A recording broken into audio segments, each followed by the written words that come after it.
সোনারগাঁয়ে শুরু হয়েছে হাম রুবেলা টিকাদান ক্যাম্পেইন 2026 উৎসবমুখর পরিবেশে যার উদ্বোধন করেছেন নারায়ণগঞ্জ ৩ আসনের সংসদ সদস্য জনাব আজহারুল ইসলাম মান্নান।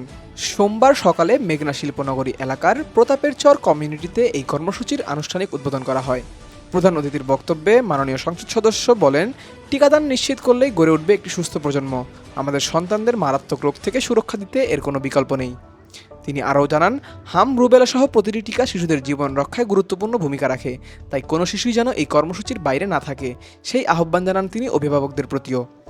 উপজেলা স্বাস্থ্য বিভাগের তথ্য অনুযায়ী সোনারগাঁয়ে ২০ দিনে প্রায় ৫৫,০০০ শিশুকে হাম ও রুবেলা টিকা দেওয়া হয়। স্বাস্থ্যকর্মী, প্রশাসন এবং স্থানীয় জনপ্রতিনিধিদের সমন্বিত প্রচেষ্টায় এই কর্মসূচি সফলভাবে বাস্তবায়নের আশাবাদ ব্যক্ত করা হয়। উক্ত অনুষ্ঠানে উপস্থিত ছিলেন উপজেলা নির্বাহী কর্মকর্তা আসিফ আল জিনাত, উপজেলা স্বাস্থ্য ও পরিবার পরিকল্পনা কর্মকর্তা ডাক্তার সুমাইয়া ইয়াকুব সহ প্রশাসনের কর্মকর্তা, স্বাস্থ্যকর্মী এবং বিভিন্ন শ্রেণী পেশার মানুষ। লক্ষ্য একটাই, প্রতিটি শিশুর নিরাপদ ও সুস্থ ভবিষ্যৎ নিশ্চিত করা।